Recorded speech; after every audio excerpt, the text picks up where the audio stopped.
예, 안녕하세요. 예. 방금 소개받은 아주대병원 정신건강의학과 홍창영입니다.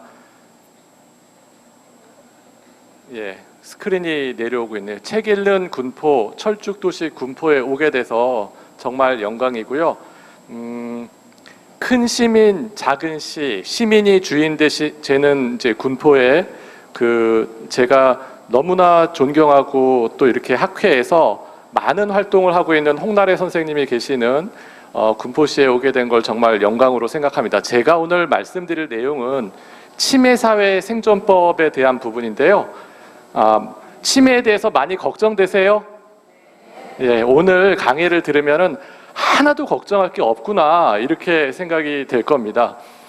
치매에 대해서 잘 알기만 하면은 전혀 걱정할 게 없는데 잘 몰라가지고 많이 걱정스러운 게 있어서 제가 오늘 아주 쉽게 차근차근 말씀을 좀 드리도록 하겠습니다.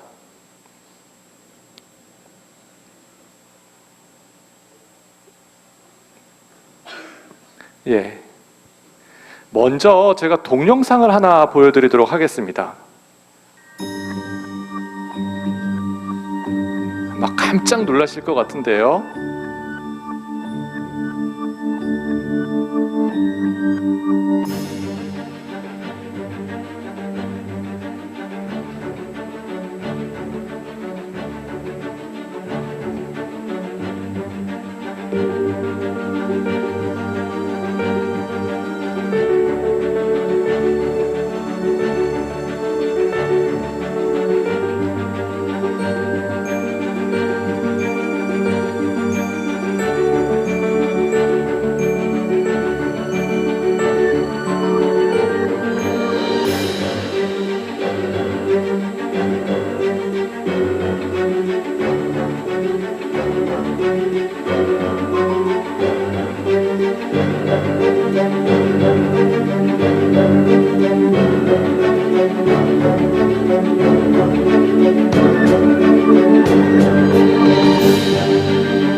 예, 중앙치매센터에서 만든 동영상을 보셨는데요. 죄송합니다. 갑자기 분위기가 확 다운이 되면서 너무 심각해졌는데요. 사실은 이렇게 치매 문제가 얼마나 중요한지에 대해서 동영상을 잠깐 보여드렸습니다. 우리나라는 지금 2015년을 기준으로 한다면 62만 명 정도 치매 환자가 있고요. 이제 10년이 지나면 2025년이 되면 그러면 100만 명이 됩니다. 100만 명이 되면 치매 사회다 이렇게 얘기를 하고, 이 100만이라는 인구가 어느 정도냐면요, 성남시 인구입니다. 성남시. 분당에 있는 성남시에 있는 모든 시민 다 합친 게 100만 명입니다. 그러니까 그 정도 되는 분들이 앞으로 10년 뒤에는 다 치매 걸리는 그런 세상이 앞으로 온다는 거예요. 이거는 필연적으로 올 수밖에 없기 때문에 반드시 잘 알고 계셔야 됩니다. 그런데 치매 때문에 국가가 그러면 돈을 얼마나 쓰느냐? 지금 아까 보셨던 것처럼 우리나라 국방 예산의 4분의 1을 씁니다. 4분의 1. 우리나라가 남북이 대치돼 가지고 엄청나게 국방 예산을 많이 쓰고 있잖아요. 그거의 4분의 1을 치매 때문에 지금 쓰고 있는 거예요. 그런데 이제 인구 100만이 되면 치매 사회가 되면 어마어마하게 더 많은 비용을 국가가 지불해야 됩니다. 그렇다면 어떻게 해야 되는가에 대해서 정신을 차려야 되겠죠. 국가도 정신을 차려야 되지만 또 이런 치매 대책을 세우는 그런 분들도 정신을 좀 차려가지고 확실하게 이 문제를 좀 해결을 해 주셔야 됩니다. 그래서 영국은 지금 보시는 것처럼 데이빗 캐머런 총리, 우리나라 대통령하고 똑같은 분인데 이분이 뭐라고 얘기하냐면 큰일 났다. 이대로 두면은 영국이 망하겠다라고 얘기를 했습니다. 국가 위기 상황이다. 재난 상황이다. 이렇게 얘기를 했습니다. 그런데 몇 년 지나고 나서 작년에 뭐라고 얘기했냐면 야, 이게 영국이 망하는 게 아니라 인류가 망한다. 치매 문제를 잘 해결하지 않으면 인류가 망하기 때문에 인류의 주적이다. 이렇게 얘기를 합니다.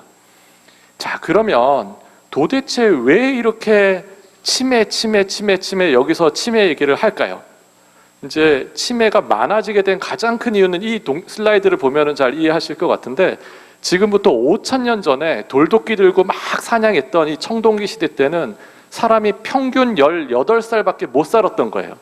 정말 조금 살았죠. 지금은 우리가 기본적으로는 18살이 평균 수명이다라 그러면 아무도 안 믿어요. 이거는 역사적인 사실입니다. 그렇다면 예수님 살았던 이 시대는 어땠을까요? 평균 수명이 26세예요. 그러니까 이 시대 때 태어났으면 26살밖에는 못 사는 거예요. 예수님이 몇 살 때 돌아가셨죠? 33살입니다. 알렉산더 대왕은 몇 살 때 돌아가셨죠? 33살이에요. 이 당시 평균 수명보다도 더 오래 사신 거예요. 자, 그런데 인류가 시간이 조금씩 지나면서 이제 지금부터 한 110년 전에 미국으로 가봅시다. 선진국 미국만 해도 이때 보면은 지금 여기 서 있는 이분이 자기가 만든 포드 자동차 앞에 딱 서 있습니다. 그럼 이분이 이름이 뭐죠? 포드입니다. 헨리 포드라는 사람. 즉 이 사람이 100년 전에 딱 있었던 요 시대 때 미국 사람들은 불과 지금 보시는 것처럼 49세밖에 못 살아요. 평균 수명이 49세예요. 어마어마한 일들이 생긴 거예요. 어떤 일이 생긴 거냐면 불과 110년 사이에 이제 대한민국 국민들은 산골에 있든 농촌에 있든 어촌에 있든 도시에 있든 82세나 산다는 거예요. 이게 대한민국의 현실이에요. 미국도 마찬가지, 일본도 마찬가지. 자, 그러면 무슨 일이 생길까요? 옛날에는 노인병이라는 개념이 없었어요. 왜? 노인 되기 전에 돌아가시니까. 그러니까 환갑잔치 엄청 크게 하죠. 지금 환갑잔치 하면 어때요? 다들 막 웃지요. 경로당에 환갑인 분이 가면 어때요? 제일 막내죠. 들여다 보내주지도 않아요. 지금은 82세까지 사는 세상인데 놀랍게도 제가 미래학을 하시는 분 그리고 노화학을 하는 분을 만났는데 그분이 네이처 사이언스 뭐 이런 데 논문을 내시는 분인데 그분이 하시는 말씀이 뭐라 그러냐면 나는 인간이 왜 늙는지 모르겠다 이러는 거예요. 깜짝 놀라지 않아요? 늙지 않을 수도 있다는 거예요. 앞으로 세상에서는 인간이. 그러면서 한마디 더 했는데 뭐라고 말씀하시냐면 자기는 인간이 왜 죽는지도 모르겠다 이렇게 얘기를 하는 거예요. 현대과학이 엄청나게 발전하면서 의학이 발전하면서 옛날에는 지금 20살, 30살 그리고 뭐 지금 미국만 해도 49살 정도밖에 못 살았는데 우리나라 지금 평균 수명 82세예요. 자, 옛날로 한번 돌아가 볼게요. 조선시대 왕이 지금 한 27분 정도 계셨는데 평균 수명이 몇일까요? 왕이면은 허준, 어의 있죠. 엄청나게 진료 잘하는 의사 있잖아요. 그렇죠? 어의라는 분이 있고 대장금, 맛있는 음식, 영양가 있는 음식 만드는 그런 분 있죠. 평균 수명이 몇일까요? 조선시대 왕의 평균 수명은 46세예요. 46세밖에 못 살았어요. 그럼 조선시대 평민들은 몇 살 살았을까요? 30대라고 얘기해요. 30대. 그러니까 우리가 지금은 왕보다도 더 많이 오래 사는 그런 세상에 온 거예요. 고려시대 때로 조사해 보면은 평균 고려시대 왕의 수명은 42세밖에 안 돼요. 42세. 그러니까 우리가 굉장히 빠른 시기에 어마어마하게 많은 이제 오래 사시는 분들이 생긴 거예요. 축복입니다. 하지만 걱정을 조금 해야 돼요. 어떤 부분에 대해서 걱정을 해야 되냐면 의학이 발달하면서 목 이하에 해당되는 병들은 다 극복이 됩니다. 해결이 다 돼요. 자, 콩팥 망가졌어요. 신부전 왔습니다. 콩팥이 망가져서 기능을 안 해요. 어떡합니까? 남의 콩팥 떼가지고 붙이죠. 콩팥 떼가지고 하나 붙이고 2개 붙이고 저는 5개 붙인 사람까지 봤어요. 남의 콩팥 떼가지고 여기다가 붙이는 거예요. 그러면은 자기 콩팥 기능을 합니다. 간 망가지면 어때요? 남의 간 떼가지고 붙이죠. 삽니다. 심장, 폐 다 가능해요. 뇌는 어떻게 돼요? 뇌는 불가능해요. 아직까지 뇌 이식은 불가능한 영역입니다. 하지만 목 이하에 대한 모든 장기는 그냥 자동차가 망가지면은 고치는 것처럼, 부품 떼가지고 고치는 것처럼 남은 장기, 다른 장기를 가지고 이식하는 그런 게 가능하지만 아직 뇌는 안 돼요. 그렇기 때문에 치매 문제가 필연적으로 많이 생길 수밖에 없습니다. 이게 아주 핵심이라는 거예요. 자, 제가 여러분들한테 한번 퀴즈를 내볼게요. 집에 자가용 있는 사람 손 들어 보십시오. 자가용. 자, 너무 겸손하시군요. 지금 다 있으실 것 같아요. 근데 지금 너무 질문 안 합니다. 제가 개인적으로 절대 질문 안 합니다. 그냥 손 번쩍번쩍 드셔도 될 것 같아요. 자, 그러면 나는 자동차를 10년 탄다. 손 들어 보십시오. 20년 탄다. 30년 탄다. 40년 탄다. 50년 탄다. 70년, 80년 타는 분 있어요? 자동차 하나 사가지고? 없어요. 절대로 있을 수가 없습니다. 자동차는 지금 보시는 것처럼 부품이 2만 5천 개 정도 돼요. 한 3만 개 된다고 얘기하는 사람도 있습니다. 그런데 어때요? 이 자동차 하나라도 삐걱삐걱 되면 어때요? 고장나죠? 부품 하나가 삐걱삐걱 돼도 고장나고 달달달달달달 이렇게 거려요.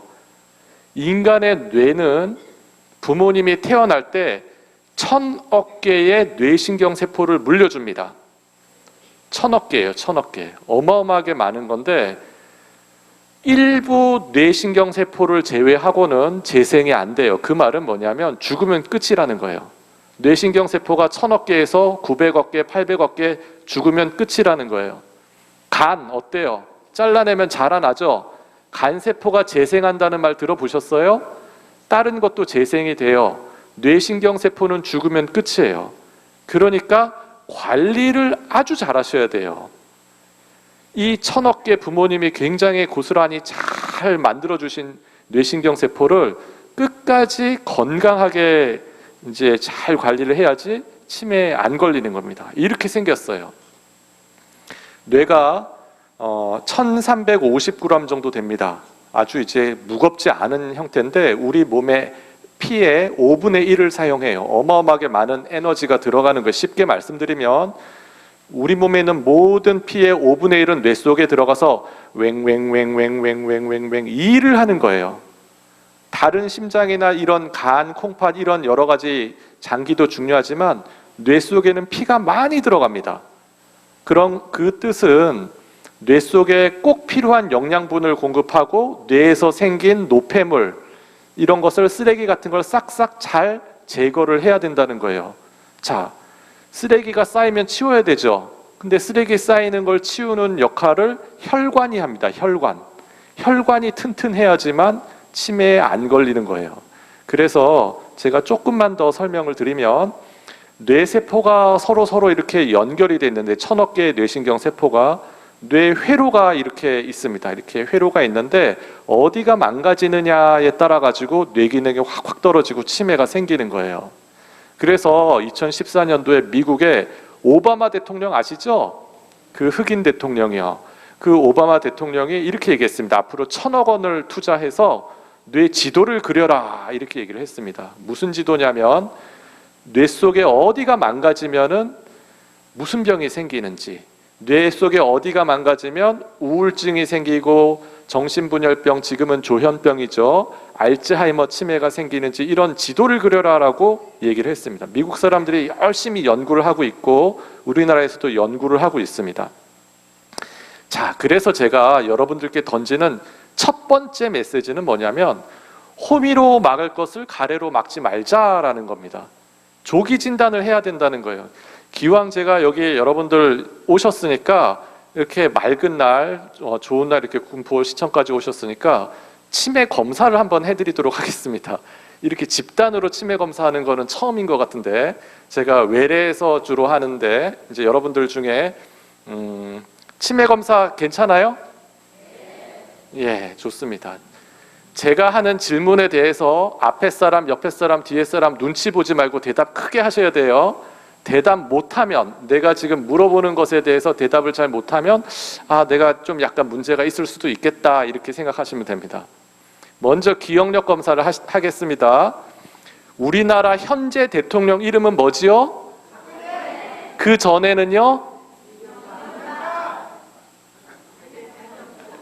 이명박 대통령이죠. 그 전에는요? 노무현 대통령입니다. 그 전에는요?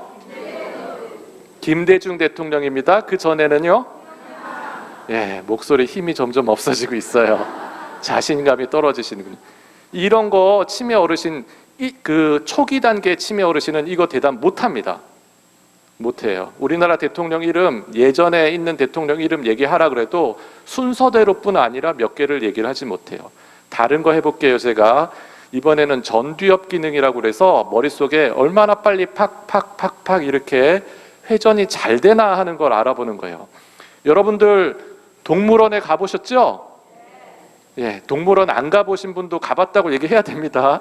동물원 가시면 동물이 있잖아요. 동물, 그렇죠?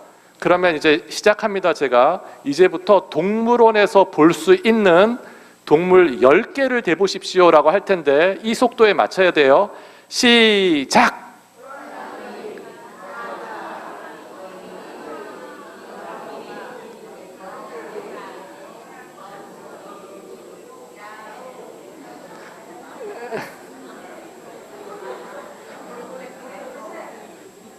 예, 훌륭하십니다. 10개는 되셔야 되는 거예요. 10개는. 그것도 이 속도로 되셔야 돼요. 이 속도로. 빨리빨리. 이거를 하루 종일 해가지고 10개 되면은 반칙이에요. 안 돼요. 지금 얘기했던 것처럼 딱 물어봤을 때 딱 이 정도로 동물 이름이 떠올라야 돼요. 재밌죠? 한 번 더 해보겠습니다. 이번에는 동물이 아니에요. 여러분들이 지금 보니까 지금 어머님들이 너무 많이 와가지고 장을 잘 볼 것 같아요. 그래서 시장에 가면은 살 수 있는 물건이 있어요. 시장 가면 살 수 있는 거 머릿속에 생각했다가 지금 얘기하는 겁니다. 이 속도로 얘기해야 돼요. 나는 시장에 안 간다, 마트에 간다, 백화점 간다. 그런 분들은 그거 하시면 돼요. 준비 시작.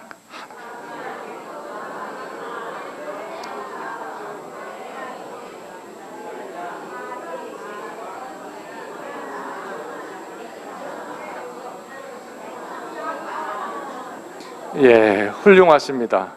지금 뭐 이쪽 동네가 훨씬 잘하시는 것 같아요. 지금 왠지 이렇게 하시는 거예요. 그런데 지금 이제 막 나는 너무 잘하기 때문에 웃고 계시는 분도 계시지만 내가 왜 5개밖에 못하지? 왜 내가 머릿속에 4개밖에 생각이 안 나지? 하는 분들은 걱정하셔야 되는 거예요. 이게 적어도 10개는 나오셔야 됩니다. 10개는 물어봤을 때. 이게 갑자기 얘기하다가 4개나 5개에서 딱 막히면은 그 다음에 뭐지 이러면 안 된다는 거예요. 다른 거 한번 해보겠습니다. 계산 능력입니다. 제가 여러분들께 돈을 드렸어요. 하루에 500원씩 돈을 드렸습니다. 일주일이 지나면 돈이 얼마가 모일까요? 예, 지금 대답하신 분들은 훌륭하시고요. 아직도 지금 얼마지? 500원씩 일주일 모이면 얼마지? 큰일 났네. 이러면은 걱정하셔야 돼요. 자, 이번에는 작게 얘기해 주세요. 작게. 너무 크게 얘기해 주면은 다 이제 옆에서 베껴가지고 얘기하시는 분이 있으니까 다른 거 질문을 드리겠습니다. 제가 외래에서 자주 하는 질문인데 한 달에 월급을 500만 원 받는 사람이 있습니다. 1년이면 돈이 얼마가 쌓일까요?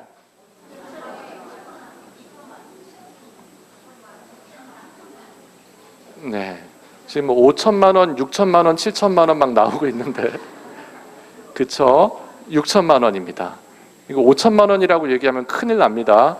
그 지금 말씀드린 것처럼 계산하는 능력, 기억하는 능력, 그리고 머릿속에서 뭔가를 빨리빨리 얘기하는 능력, 이런 걸 알아보는 게 치매 검사다라고 얘기를 하고, 대학병원에 오시면, 종합병원에 오시면 1시간 반짜리 검사를 합니다.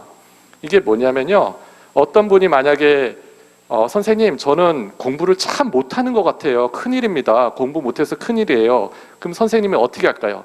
그래? 그럼 수능 시험 한번 보자. 이럽니다. 시험을 한번 딱 봐요. 국어, 영어, 수학, 과학 90점씩 다 받았어요. 그럼 이분은 뭐죠? 공부 못하는 사람이 아니에요. 불안감이 많은 사람이에요. 불안감.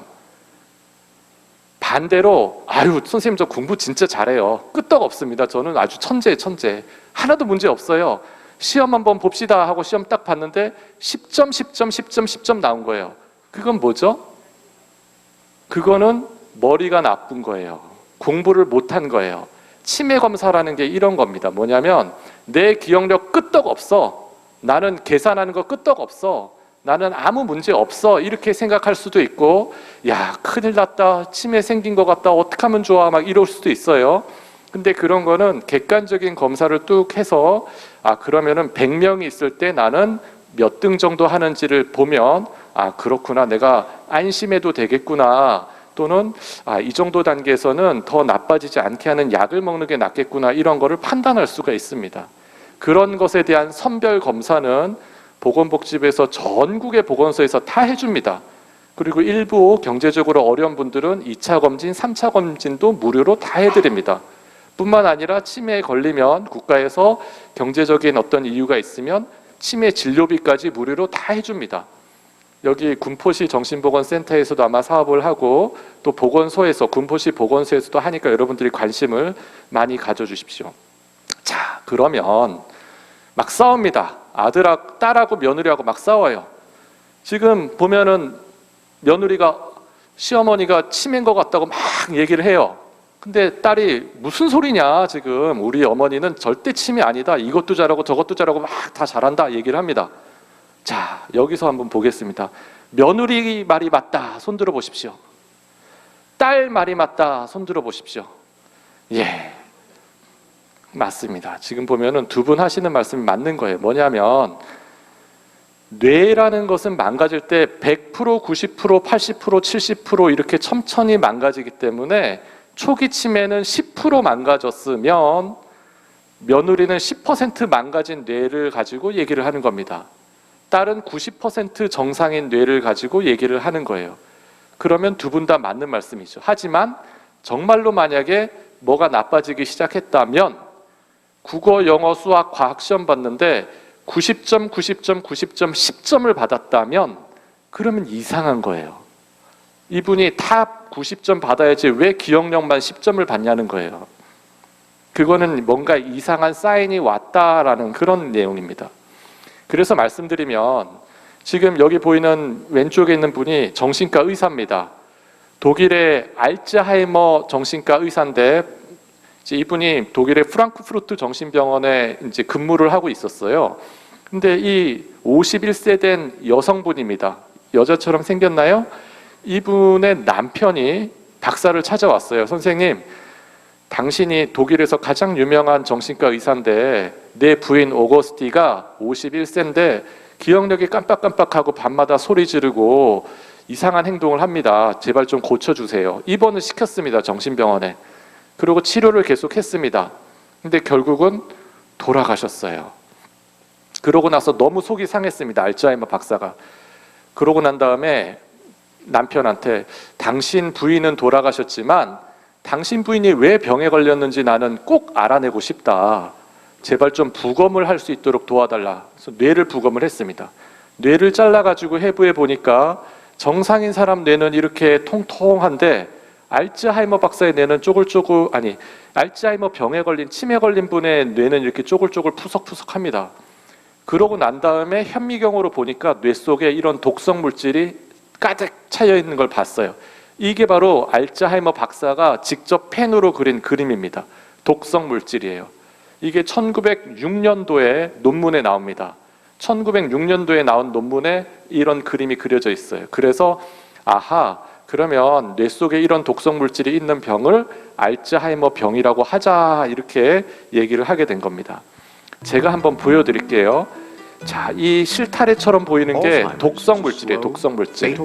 이 독성 물질이 얼마나 많이 쌓이냐면, 자, 숫자가 100명 중에 파란색으로 변한 사람이 10명, 즉 65세 노인 10명 중 1명은 뇌 속에 이런 일들이 생긴다는 거예요. 65세 노인 인구 10명 중 1명의 뇌 속에는 독성 물질이 꾸물꾸물 이렇게 돌아다니는데, 이 독성 물질이 제일 처음에 어디 생기냐면 여기가 해마입니다. 해마. 기억력을 담당하는 해마 학습법 다 들어봤죠? 이 부분에 먼저 독성 물질이 막 쌓입니다. 징그럽죠? 원래 이래요. 모든 알츠하이머 병은 다 여기서부터 쌓입니다. 그러면 어떻게 돼요? 기억력을 담당하는 데 독성 물질 쌓이니까 건망증이 먼저 생기는 거예요. 그러고 난 다음에 이 독성 물질이 때를 지어서 앞으로 가고 위로 가고 옆으로 가고 다 퍼져요. 그러면 이 퍼진 메뚜기 떼처럼 이렇게 쭉 퍼진 뇌는 다 망가집니다. 그러면 원래 이 부분에 잘 했던 그런 뇌 기능이 다 사라지게 되는 거예요. 그게 알츠하이머 병입니다. 처음에는 이렇게 단어가 떠오르지 않아요. 처음 만난 사람 이름이 뭔지 모릅니다. 제사 모임에 갔는데 친척 이름이 기억이 안 나요. 그러다가 전두엽이 망가지게 되면 계산도 못하고 요 앞에 복잡한 일을 빨리빨리 하게 하는 능력이 사라집니다. 더 중요한 거는 요 부분에 이제 뇌가 망가지게 되면 사람이 성격이 바뀝니다. 가면 쓴 것처럼 180도 사람이 달라지는 거예요. 점잖은 사람이 난폭해지고 예민해지고 때리고 부수고 성적으로 관심이 굉장히 많아지고, 그 다음에 여기가 망가지게 되면 이젠 오래된 기억이라든지 이런 것들이 하나둘씩 망가지게 됩니다. 자, 지금 보셔서 눈치챘겠지만, 아, 그렇구나. 우리가 대변 소변을 참게 하는 근육이 있죠? 관략근이라고 얘기합니다. 관략근 다 이쪽에 있어요. 저도 있고 여러분도 있는데 대변 소변 실수를 안 하잖아요. 그 이유는 뇌 속에 관략근 힘줘라 하고 신호를 내는 뇌가 있거든요. 거기가 망가지면 어떻게 되는 거죠? 힘을 못 줘요. 그러면 소변 실수를 하고 대변 실수를 합니다. 그게 요실금, 변실금이라고 얘기를 하고, 아이고 이제 치매가 1, 2, 3, 4, 5, 6, 7단계까지 가는데 변까지 이렇게 망가지면 6단계구나, 이렇게 의사들이 생각을 합니다. 무슨 얘기냐면 이 증상을 보고서 아이고 이제 여기가 망가졌구나, 이렇게 짐작을 하게 됩니다. 그런데 지금 이 알츠하이머 박사가 발견한 독성 물질이 쌓이면서 치매 증상이 생기는 걸 아주 쉽게 설명해 드리면 이런 식입니다. 뭐냐면 처음에는 이렇게 건망증, 해마가 망가지니까 당연히 건망증이 생기죠. 근데 좀 시간이 지나면 성격 변화가 생깁니다. 사람이 막 예민해지고 막 이래요. 그 다음에는 다 뇌세포가 망가지면 대변 소변 실수를 하지요. 그런데 제일 중요한 사실은 이거예요. 제가 처음에 말씀드린 게 호미로 막을 수 있는 걸 가래로 막지 말자 그랬죠. 조기에 진단해서 개입해야 된다는 뜻입니다. 이게 무슨 얘기냐면 이제까지 FDA에서 승인받은 전 세계에서 쓰는 모든 치매 약은 살아있는 뇌세포에만 작용을 해요. 죽어있는 뇌세포는 작용을 안 해요. 그 말뜻은 뭐냐면 이렇게 뇌세포가 다 죽어있으면 약 줘봤자 아무 도움이 안 된다는 거예요. 뇌세포가 다 죽어있는데 약 줘봤자 어디에 효과를 봐요. 이렇게 뇌세포가 많이 살아있을 때만 효과가 있습니다.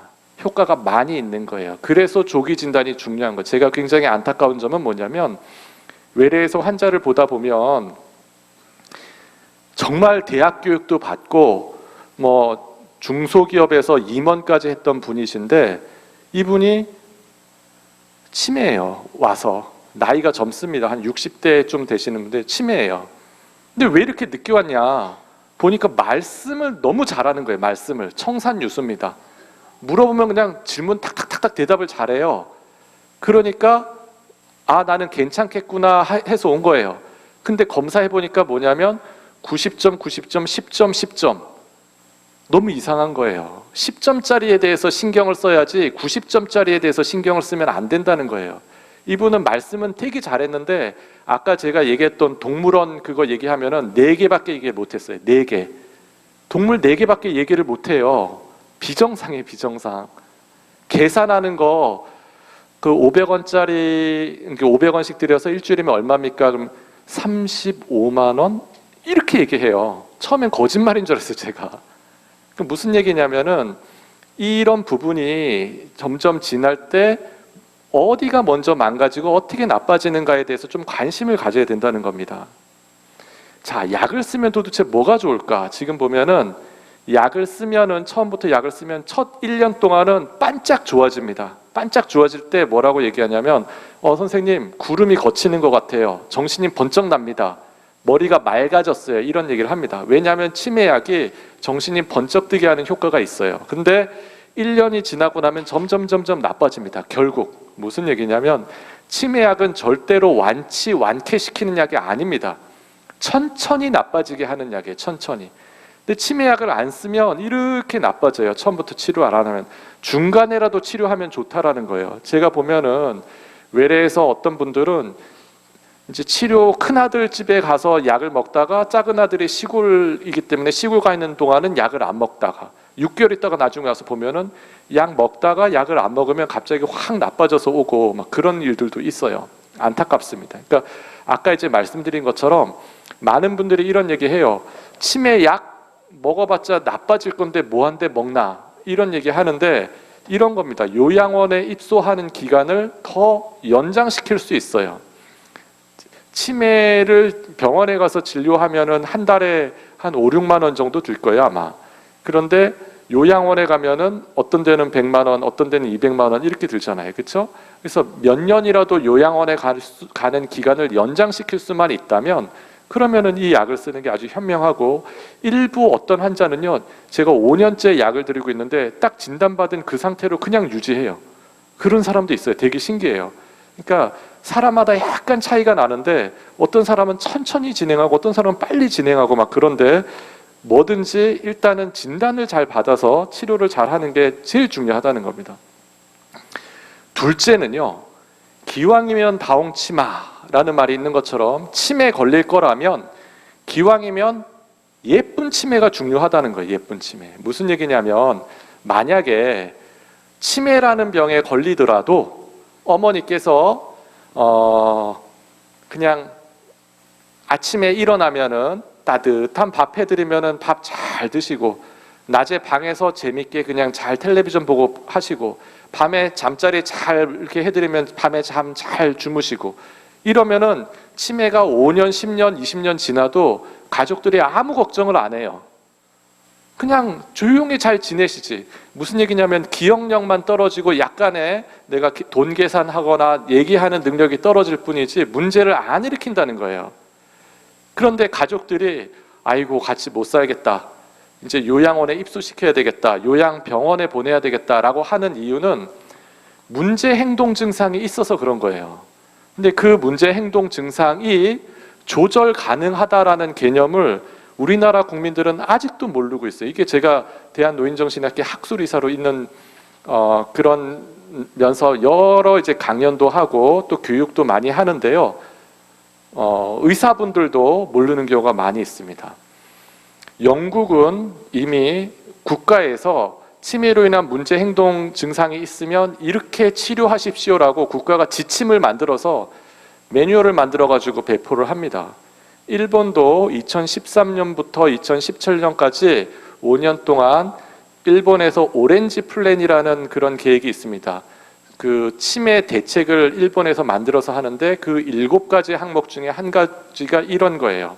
치매로 인한 문제 행동 증상이 있으면 이렇게 평가해서 어떻게 관리하십시오라는 거예요.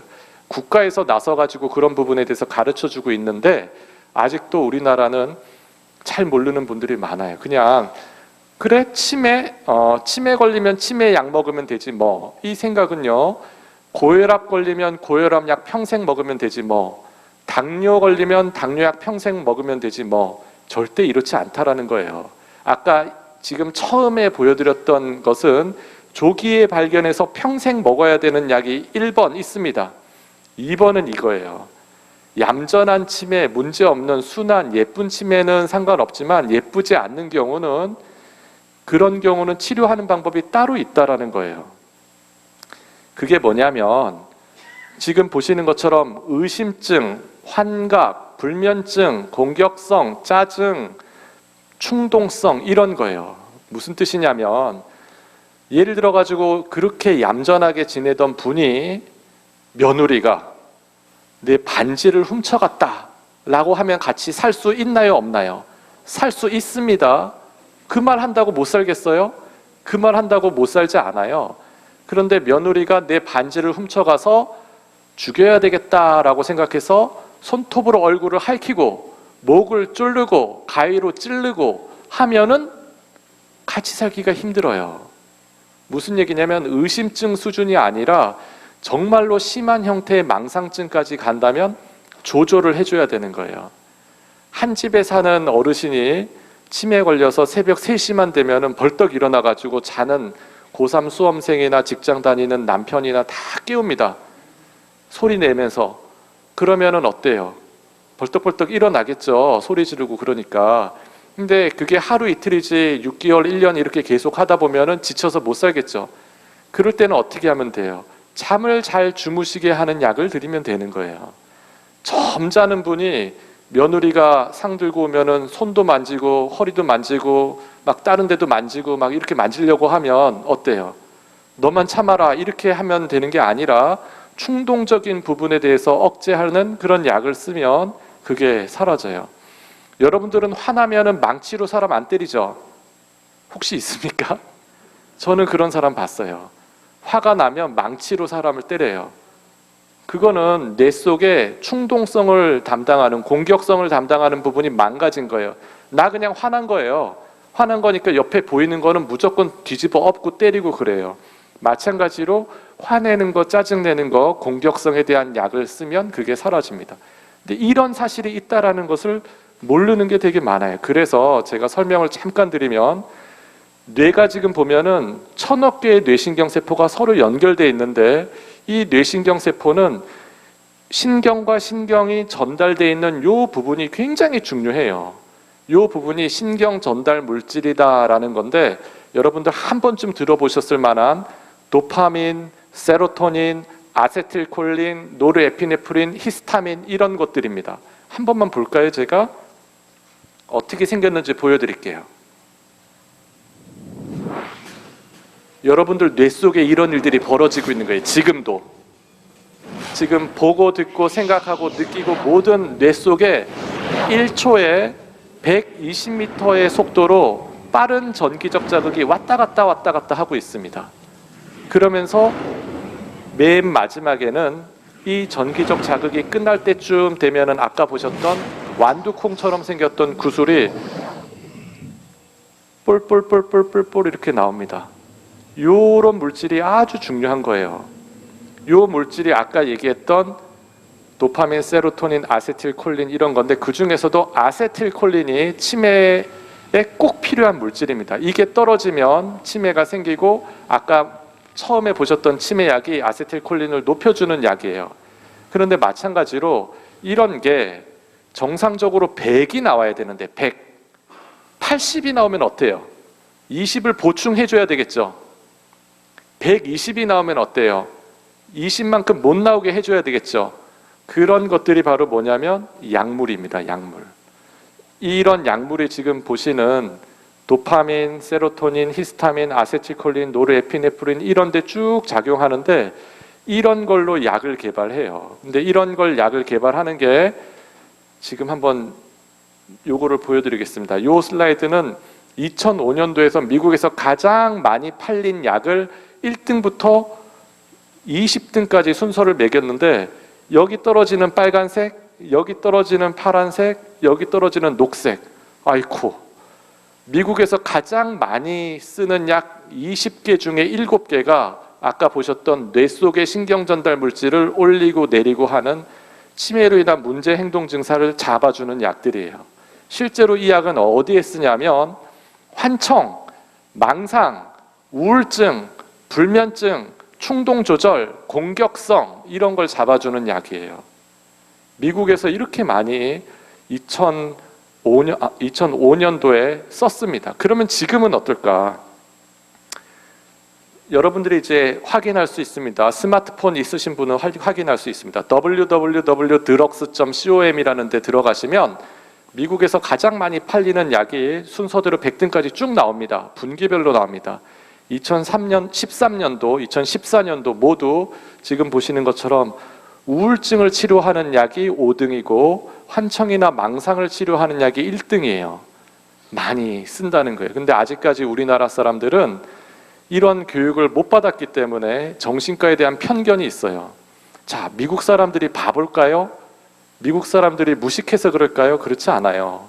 미국 사람들이 굉장히 합리적인 사람들입니다. 내 몸에 하나라도 이상이 있거나 나쁘면 소송을 합니다. 깐깐하게 따져요. 그리고 문제가 생기면은 약으로 시판이 되지가 않습니다. 근데 아직까지 지금 이렇게 많이 이런 약들이 쓰이고 있다는 뜻은 치료를 하는 데 있어서 도움이 되고 또 안정적이라는 거예요. 여러분들이 향정이라는 말 들어봤을까요? 향정. 향정신성 의약품의 준말입니다. 향정은 뭐냐면 중독이 된다라는 뜻이에요. 중독. 내성이 생긴다라는 거예요. 근데 지금 보셨던 이런 약들은, 이런 약은 중독이 안 돼요. 내성이 안 생겨요. 향정이 아니에요. 근데 이제 그런 걸 모르죠. 뭐냐면 많은 사람들이 이런 약을 쓰면은 중독된다 하고 잘못 생각하는 거예요. 이제 그런 부분에 대해서 교육을 충분히 안 받으셔서 그런 겁니다. 자, 제가 다른 거 하나 퀴즈를 내도록 할게요. 퀴즈는 아니고 여러분들이 배가 고파서 식당에 갔습니다. 식당에 갔는데 배고파요 그러면은 다 그 서빙 보는 사람이 공깃밥을 하나씩 주죠. 이렇게 생겼습니다. 공깃밥. 근데 이 공깃밥을 내가 딱 먹었는데 배가 너무 부른 거예요. 밥 먹고 나서 배탈이 확 났습니다. 자, 뭐가 문제죠? 공깃밥이 문제인가요? 본인이 문제인가요? 공깃밥은 100명이 오면 100명 다 이 정도 먹겠다라고 생각하는 평균치에 대한 분량을 드리는 거예요. 근데 내가 속이 안 좋거나 내가 위장이 작거나 내가 위에 문제가 있으면은 그때는 본인이 알아서 반 그릇을 먹어야 돼요. 반 그릇. 한 그릇을 먹으면 탈이 나는 거예요. 약도 똑같아요. 모든 약이 지금 사람이 키가 크고 키가 작은 사람이 있는 것처럼 간이 크고 간이 작은 사람, 간이 약물을 빨리 대사하는 사람, 늦게 대사하는 사람 다 달라요. 그냥 여기 나와 있는 약들은 그냥 약을 쓰면은 평균치에 대한 약이에요. 그렇기 때문에 여러분들이 약을 먹더라도 만약에 문제가 생기면 의사랑 상의해서 절반, 4분의 1 이렇게 줄여나가는 게 되게 중요합니다. 제가 말씀드린 이 예쁜 치매를 만드는 약들은 아주 소량부터 천천히 이렇게 쓰는 게 굉장히 중요해요. 왜냐하면은 소량부터 천천히 올려나가야지만 내가 정말 딱 맞는 형태의 증상을 잡을 수 있어요. 근데 이게 만약에 잡히면 보호자분들이 뭐라고 얘기하냐면 아니 이런 세상에 있는 줄 몰랐다. 드라마틱하게 바뀝니다. 어떻게 만약에 이 약 한 알이나 반 알만으로 이렇게 난폭하고 예민한 사람이 이렇게 온순해지고 바뀐다면 어느 자식이 자기 부모를 요양원에 모시겠냐 뭐 이런 식의 얘기를 합니다. 방법이 있다라는 거예요. 제가 꼭 약물적인 방법만 말씀드리는 게 아니라 비약물적인 방법으로도 이런 걸 치료하는 게 있습니다. 여러 가지 방법이 있는데 이제 이런 걸 잘 모른다는 거죠. 이제 시간이 좀 지나서 세 번째로 들어가겠습니다. 세 번째는 진인사대천명이라는 거예요. 치매 예방에 대한 겁니다. 그리고 쓰리고, 성격 이런 게 얘기가 나오는데 지금 나온 건 뭐냐면 인간이 할 수 있는 거는 다 하고 그 다음에 하늘의 뜻을 기다린다 이런 거예요. 딱 이게 맞습니다. 치매는 내가 할 도리를 다 한 다음에 그 다음에 이제 하늘의 뜻에 기다리는 거예요. 내가 뭐 100% 노력한다고 100% 치매 안 생기면 정말 좋겠지만 꼭 그렇지는 않아요. 그래서 지금 보면은 이 부분은 이제 조금 부연 설명을 드리면 이런 게 있습니다. 어떤 부연 설명을 드릴 수 있냐면 이제까지 나와 있는 치매에 대한 논문을 12,000개 정도를 분석을 해서 여기서 치매를 예방할 수 있는 생활 습관이 뭔지를 6개를 만들었어요. 그 6개가 여기에 해당되는 겁니다. 술, 담배, 영양, 신체 활동, 정신 활동, 사회 활동인데 외우기 쉬우라고 이렇게 만든 거니까 제가 만든 거 아닙니다. 삼성 서울병원의 나덕열 교수님이라는 분이 만드신 거예요. 근데 참 이제 괜찮기 때문에 제가 이거를 쓰고 있습니다. 설명을 드리면 이런 거예요. 진땀나게 운동해라. 기왕 운동할 거면 진땀나게 해서 러닝 셔츠가 젖을 정도로 하면 이렇게 치매가 안 생긴다라는 거예요. 운동을 진땀나게 하면은 뇌세포의 일부 세포가 커지는 현상이 있어요. 뇌세포에 영양분을 공급하고 쓰레기를 빼내는 혈관이 자란다는 보고가 있어요. 혈관이 구석구석까지 자랍니다. 이게 굉장히 중요한 거기 때문에 여러분들이 규칙적으로 운동을 해야 되는데 매일 하면은 훨씬 더 많이 치매가 예방되죠. 근데 내가 허리가 아프다, 무릎이 아프다, 운동하고 싶은데 못한다, 걷기만 해도 돼요. 하루에 3km만 걸어도 이게 된다는 거예요. 근데 걷지 않아도 한 평만 있으면 됩니다. 누워서 천장 보면서 팔다리만 움직여도 운동이 된다고 얘기를 해요. 꼼지락꼼지락 하지 않으면 절대로 이 치매를 예방할 수가 없다라는 거예요. 이게 첫 번째입니다. 다 외우셨죠? 진땀나게 운동하자. 나중에 한번 시켜볼 겁니다. 인정사정 볼 것 없이 담배를 끊자. 담배를 피면 피가 찐득찐득해집니다. 잘 굳어요. 그러면 혈전, 혈병이 생겨서 뇌에 팍팍 막힙니다. 그러면은 아까 말씀드렸던 뇌혈관에 문제가 생겨서 치매가 생깁니다. 뿐만 아니라 알츠하이머 치매도 생깁니다. 반드시 끊어야 되는 거예요. 이거는 너무 상식적인 겁니다. 근데 250%예요. 어마어마합니다. 반드시 명심하셔야 되고, 세 번째는 사회활동을 많이 하자. 사람 많이 만나야 되는 거예요. 그렇기 때문에 여러분들이 오늘 이 자리에 오신 거는 너무 훌륭하신 거예요. 집에 우두커니 그냥 가만히 방 안에만 있으면 치매 생깁니다. 추워도 더워도 힘들어도 밖에 나와서 사람들 만나고 대화하고 인사하고 이렇게 해야지만 치매가 안 생겨요. 가족이나 친구랑 한 달에 한 번 만나면 이렇지만 매일 만나면 이렇게 되고, 또 이게 아니더라도 전화하는 것만으로도 좋다라는 보고가 있어요. 심지어는 이 사람이 활동 반경이 집 근처인지 동네 근처인지 도시 밖으로 나가는지에 대한 연구를 했는데 뇌 속에 베타아밀로이드라는 나쁜 독성 물질이 순서대로 쌓이는 거예요. 집 안에 우두커니 있는 아까 그 알츠하이머 박사가 보여줬던 그 독성 물질이 집 안에만 있는 사람이 제일 많이 쌓이고, 많이 막 돌아다니는 사람, 활동적인 사람들은 적게 쌓이는 것이 작년에 국제학술대회에서 발표가 됐습니다. 그러니까 여러분들도 많이 돌아다니시고 많이 활동을 하셔야 돼요. 세 번째는 대뇌 활동을 많이 하자는 겁니다. 머리 쓰는 활동. 이 대뇌 활동은 뭐냐면 신문 읽기, 책 읽기, 잡지 읽기 이런 것도 되지만 문화센터 가서 뭐 배우기 이런 거예요. 그러니까 여러분들이 주변에 있는 노인복지관이나 아니면은 기타 여러 문화센터를 가는 것을 절대 부끄럽게 생각하면 안 됩니다. 거기 가서 뭔가를 새롭게 계속 배우면 설령 내가 독성 물질이 쌓여서 이쪽 뇌가 망가져도 남아있는 뇌가 강화가 되는 겁니다. 남아있는 뇌가 튼튼해져서 치매가 안 생기는 거예요. 그러니까 여러분들이 늘 생활했던 대로 사시는 게 아니라 새로운 형태의 삶을 사는 것처럼 새로운 걸 배우는 것에 이제 관심을 가지셔야 됩니다. 이런 식의 강연을 듣는 것도 대뇌 활동에 굉장히 중요합니다. 천박하게 술 많이 마시지 마자. 사실은 저희가 조사를 했을 때 술은 마시면 좋다라고 나왔어요. 술 마시면 치매가 예방된다고. 이게 지금 전 세계 모든 학자들이 공통으로 얘기하는 겁니다.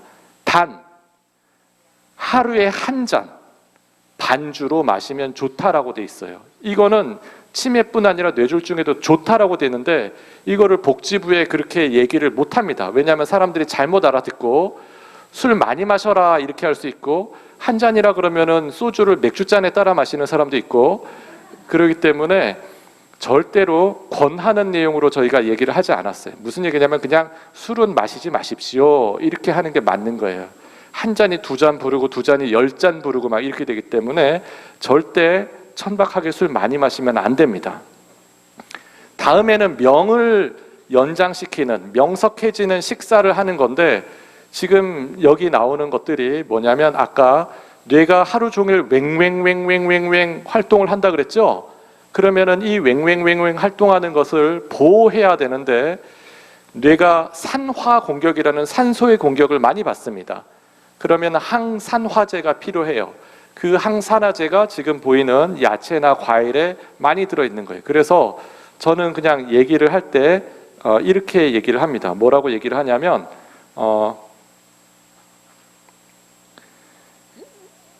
야채, 과일 말고도 학술적으로는 지금 보시는 1번부터 11번까지에 해당되는 영양소가 있으면 되는데 이거를 다 하기가 힘들어서 이렇게 얘기합니다. 야생 견과류 이렇게 얘기합니다. 야채, 생선, 견과류, 과일, 육류 이만큼 드시면 그러면 뇌 속에 좋다라고 되어 있는 그런 것들이 다 들어가 있는 거예요. 그러니까 여러분들이 이거를 드시긴 드시되 자, 한 달에 한 번, 일주일에 한 번 이렇게 드시는 것보다는 하루에 한 번 드실 수 있으면 더 좋습니다. 왜냐하면 여러분들이 쇠고기를 만약에 한 달에 한 번 먹는다 그러면은 98%, 90%는 99%는 대변으로 그 다음날 다 빠져나가는 거예요. 아무 효과가 없습니다. 무슨 얘기냐면 기왕 쇠고기를 먹으면 요만큼이라도 매일 먹어야지 그게 흡수가 돼서 나의 뇌에 도움이 되는 거지 그거를 한 번 먹고 나서 29일 동안 괜찮겠지 절대 안 그래요. 무슨 얘기냐면 여기 나와 있는 야채나 생선, 견과류, 과일, 육류 이런 거는요 아주 조금씩이라도 매일같이 먹어야지 뇌가 보호되는 거예요. 왜? 뇌가 하루만 일하고 29일은 쉬고 이런 게 아니거든요. 매일같이 아침이고 저녁이고 계속 일하기 때문에 일하는 걸 보호하는 그런 일하는데 영양분을 주는 그런 목적으로 아주 소량씩 매일같이 드실 수 있도록 해야 됩니다. 쓰리고에 대한 얘기인데 지금 보시는 것처럼 혈관이 이렇게 깨끗하고 뻥 뚫려 있어야 되는데 꽉 막혀 있죠.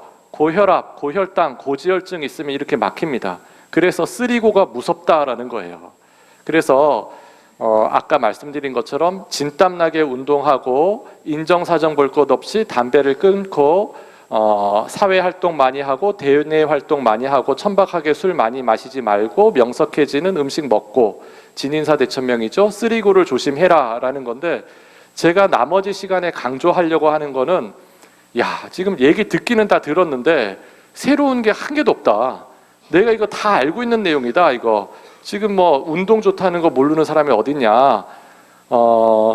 영양가 있는 거 내가 돈이 없어서 못 먹지. 뭐 이런 여러 가지 얘기가 있을 수 있어요. 그런데 이게 지금 더 중요한 겁니다. 뭐냐면 이제까지 나와 있는 모든 알츠하이머 치매와 관련된 논문이 10만 개 10만 편의 논문이 나와서 도대체 뭐가 좋냐 막 이렇게 얘기를 하는 거예요. 근데 그 10만 편의 논문 중에서 굉장히 유명한 여기에 학술지 내면은 우리나라에서는 포상금으로 1억을 줍니다. 1억. 너무 훌륭한 학술지에 논문 냈다고 1억 주는 그런 학술지에 이런 내용이 나왔어요. 어떤 내용이 나왔냐면 흡연, 고혈압, 비만, 당뇨, 학력 부족, 운동 부족, 우울증 있으면 치매가 생긴다는 거예요. 우울증이 나쁜 거예요. 그러니까 우울증이 있으면 나중에 우울증을 치료하지 않으면 뇌 공격을 많이 받아서 치매가 생긴다는 거예요. 근거는 뭐냐면 우리가 스트레스를 받으면 피 속에 스트레스 호르몬 코티솔이라는 게 올라갑니다. 이 코티솔이 아까 보셨던 뇌의 해마를 공격해요. 살짝 공격해서 망가지면 우울증이라고 합니다. 멍해져요 사람이. 근데 이게 오랫동안 공격을 하면은 치매가 생긴다는 거예요. 근데 이것보다도 더 중요한 사실은 이거예요. 이것도 포상금 1억 주는 굉장히 유명한 학술지에 무슨 얘기가 나왔냐면 이 세 가지가 중요하다는 거예요.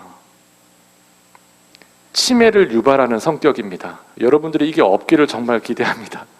뭐냐면 예민한 사람은 치매가 3배, 게으른 사람 치매 3배, 냉소적인 사람 치매가 3배 생긴다는 거예요.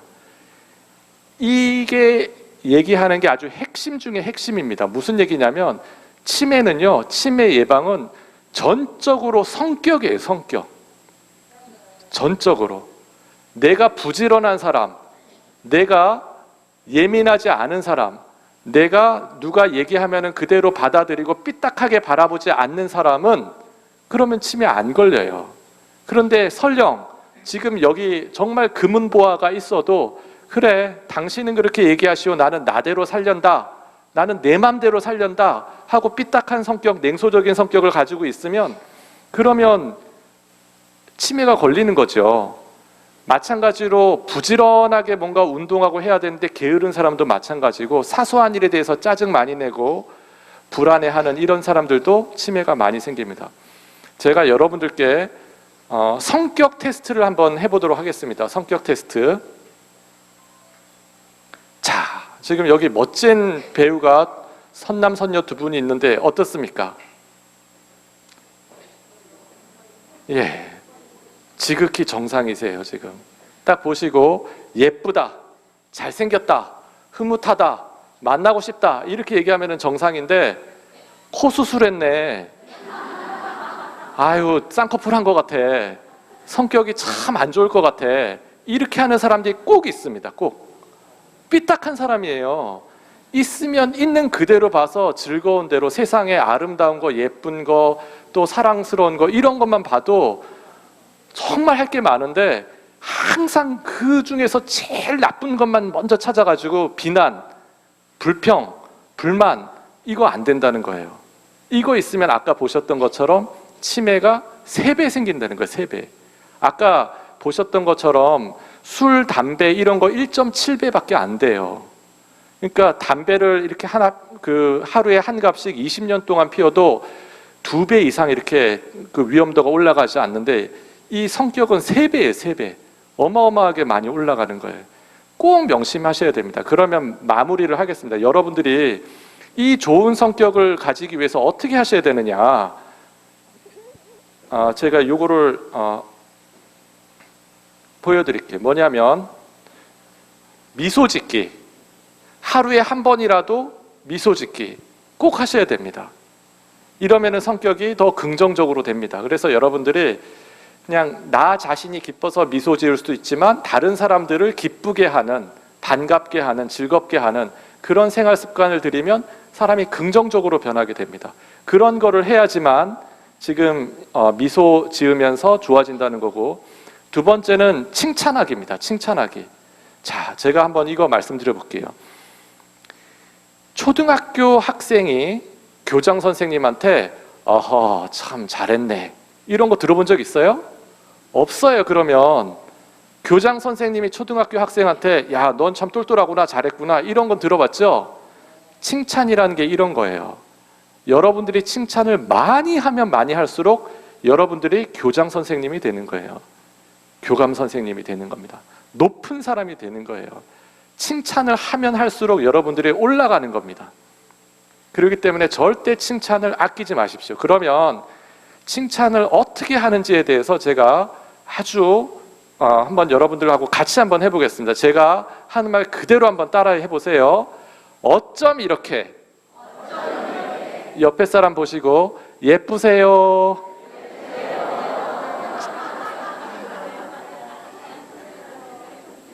이런 거예요. 뭐냐면 제가 이 말 하기 전까지는 여러분 뇌 속에 아무런 변화가 없었어요. 근데 어쩜 이렇게 예쁘세요, 잘생겼어요 이런 말 함으로써 마음이 확 좋아졌어요. 이런 거예요. 그러니까 여러분들이 칭찬하게 어색하다 하면은 이 앞에 신비의 단어입니다. 어쩜 이렇게만 붙이면 돼요.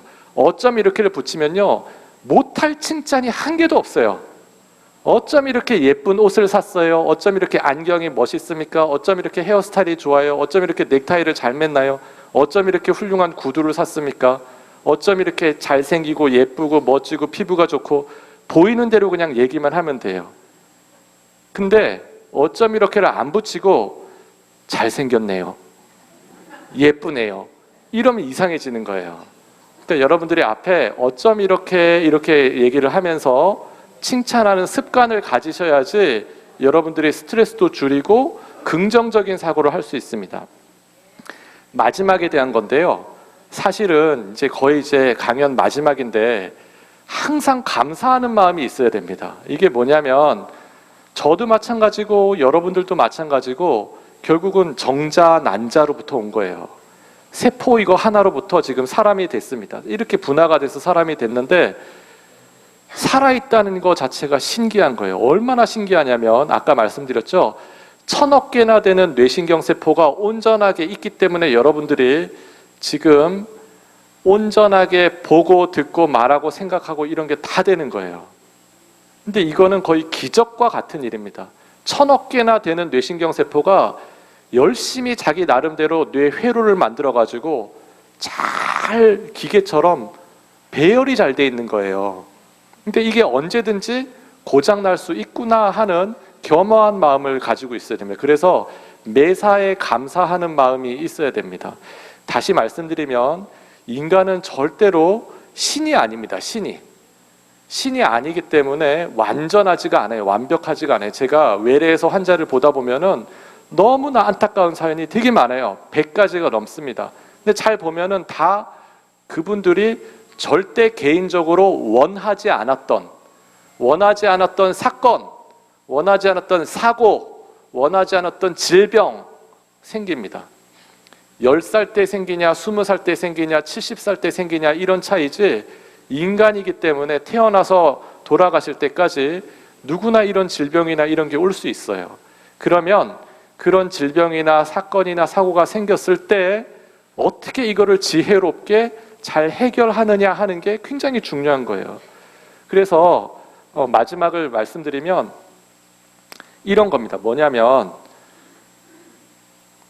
아모레 파티라는 말이 있습니다.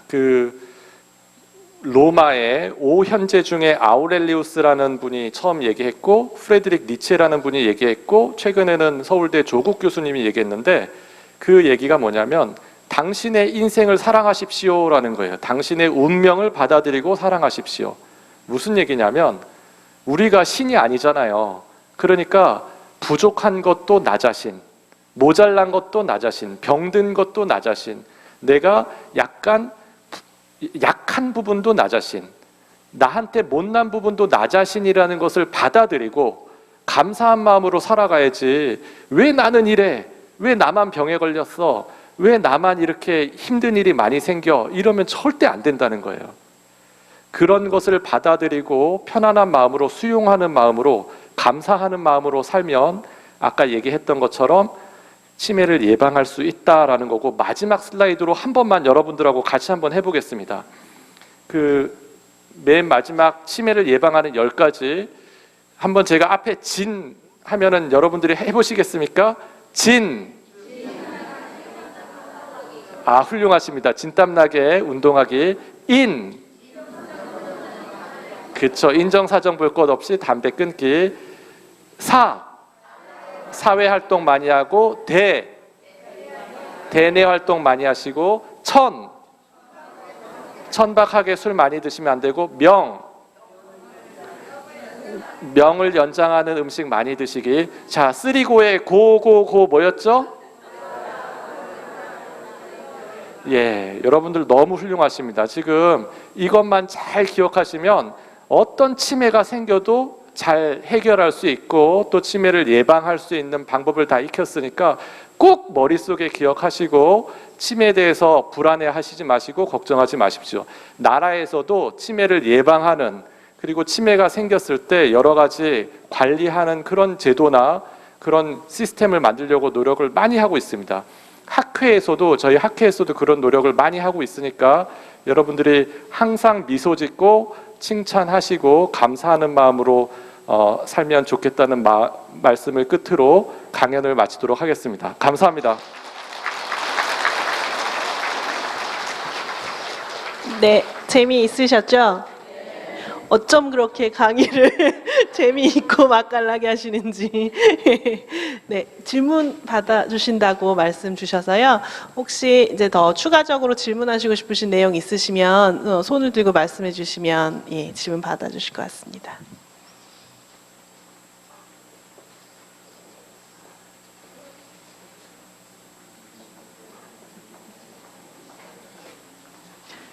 강의를 너무 잘해 주셔서 한 분, 예. 무선 마이크로.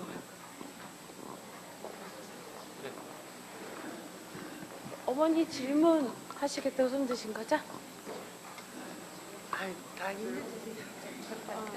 불편하시겠어요? 그래도 이왕이면 다 같이 들어주시면 돼요. 저기 병원에 가서 진찰을 받아보면요. 예. 뭐 피도 깨끗하고 그 모든 것이 다 완벽하다 그러거든요. 건강에는. 네. 근데 지금 이 치매 이 증상 깜빡 이런 지금 교수님 말씀하신 거기에서 좀 여러 가지 좀 겹치는 게 많거든요. 네. 근데 병원에 가면은 전혀 피도 깨끗하고 모든 것이 완벽하다 그러거든요. 근데 머리하고는 그거하고는 틀리는가요? 1차적으로는요. 예. 아까 말씀드린 수능 검사처럼 예. 그 기억력 정밀 검사를 하셔야 됩니다. 1시간 반짜리 검사를 하셔야 되는데 그 검사를 하면은 정상이다 정상이 아니다 하는 게 명확하게 나와요. 그분이 90점인지 10점인지가 아주 명확하게 나오는데 한림대학교 성심병원에 오시면 잘 해줄 수 있습니다. 예. 예.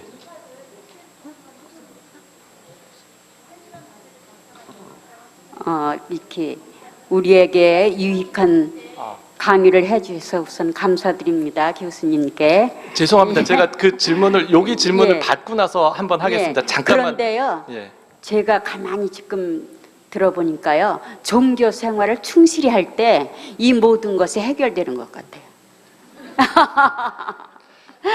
그 말씀을. 질문이 있으신 건가요, 혹시? 아니, 이건 질문이 아니고 여기 계신 모든 분들이 그 종교 생활을 할 때 그 모든 것이 치매에 많은 도움이 될 것 맞습니다. 같다는 거 말씀드립니다. 참고로 저는 종교는 없는데요. 지금 하신 말씀이 맞는 말씀이에요. 그러니까 종교에서 얘기하는 천주교든 기독교든 불교든 거기서 얘기하는 그런 그 종교에서 꼭 이렇게 사십시오, 이렇게 하십시오 하는 걸 그대로 따르면 치매 예방에 도움이 아주 많이 될 거라고 믿고요. 지금 방금 질문을 해주셨어요. 어떤 질문 내용이었냐면 내용이 아까 1시간 반짜리 치매 정밀 검사 또는 기억력 검사를 해보라라고 얘기했는데 어떨 때 이거를 해야 되느냐라고 말씀하셨거든요. 근데 도대체 어떨 때 내가 이 검사를 해야 되느냐 하는 건데 이거는 개인이 가지고 있는 불안감하고 관련이 굉장히 많아요. 무슨 뜻이냐면 예를 들어서 내가 젊은 나이인데도 치매 검사를 한번 해보고 싶다. 한 40대, 50대 정도 돼가지고 저희 외래에 오면은 조금 물어본 다음에 저는 검사하지 마세요 하고 돌려보내요. 몇 가지 해보면 이 사람이 검사가 필요한 사람인지 필요하지 않은 사람인지 알 수 있어요. 아까 방금 제가 했던 그런 거 몇 개 해보면은 이 사람이 검사가 필요한 사람이구나 아니구나. 반대로 나이가 75세, 80세 정도 됐는데 약간 뭐가 이렇게 나빠지기 시작해가지고 오셔가지고 검사해보면은 대답을 잘 못한다. 그러면 이것만 가지고는 부족하니까 좀 더 검사를 해봅시다라고 얘기를 합니다. 그래서 내가 검사를 할지 안 할지를 나 스스로 결정하지 말고 큰 병원에 가서 한번 물어보십시오. 아마 무턱대고 다 하자고 그렇게 얘기하진 않으실 거예요. 지금 또 질문 들어온 건요. 내가 건망증이냐 건망증이 아닌 치매냐 하는 건데요. 가장 흔한 것은 뭐냐면 이거예요. 힌트를 줬는데 대답을 할 수 있으면 건망증이고 힌트를 줘도 기억을 못하면 이제 치매인 거죠. 예를 들어서 지난주에 뭐 있었지? 나 아무것도 생각 안 나는데 이렇게 얘기했는데 옆에서 우리 어디 놀러 갔잖아. 그랬을 때 에버랜드 놀러 갔지? 이러면 치매가 아닌 거예요. 그냥 건망증이에요. 그런데 어디 놀러 갔지? 하고 힌트 줬는데도 우리 한 번도 놀러 간 적이 없는데 이렇게 얘기하면은 이제 그때는 치매를 걱정해도 되는 거죠. 한번 힌트를 줘봐서 대답을 제대로 온전하게 하냐 안 하냐를 파악하셔야 됩니다. 여기 어르신이 질문하셨는데 파킨슨이 치매에 어떤 건지 좀 궁금하시다고. 파킨슨 병 때문에 나중에 치매가 생기는 경우가 있습니다. 반대로 치매가 진행이 되면서 파킨슨 증세가 생기는 경우도 있습니다. 쉽게 말씀드리면요. 파킨슨 병이라는 것은 뇌 속에 아까 말씀드린 도파민이라는 뇌신경 세포가 점점 죽어나가는 거예요. 그러면은 손을 달달달달 떨고 몸이 굳고 로봇처럼 걷고 종종 걸음하고 그렇게 되거든요. 뇌 속의 어떤 부분이 망가져서 그러는 건데 치매도 시간이 지나면 그 부분이 같이 망가질 수 있어요. 그래서 치매 때문에 파킨슨이 생기는 경우도 있고 파킨슨이 오랫동안 진행이 되면 나중에 치매로 가는 경우도 있어요. 두 개가 비슷합니다. 뭐 하나 여쭤보겠습니다. 저희 가족 중에 그 정신과 병원에서, 왜냐하면 그 건막증 같은 것도 심해가지고 거기 가서 약을 쭉 먹고 있는데, 제가 궁금한 거는 교수님이 말씀하신 요즘 그 약물이 이렇게 보통 이래서 적은 병원이 다 보편화돼서 정신과 그 사회에서 다 통용이 되는지 궁금합니다. 이제 이런 건 있어요. 뭐가 있냐면요. 이 질문하고도 비슷한 것 같아요. 치매가 있으면 무슨 과를 가야 됩니까? 이렇게 하는 거하고 비슷해요. 근데 제가 생각하기에는요. 치매가 있으면 노인을 전공하는 과, 치매를 전공하는 과를 찾아가시면 저희 전문 과목 중에 치매 전문 과목 중에 노인 이런 게 있으면 그러면은 조금 안심하고서 진료를 받을 수 있어요. 근데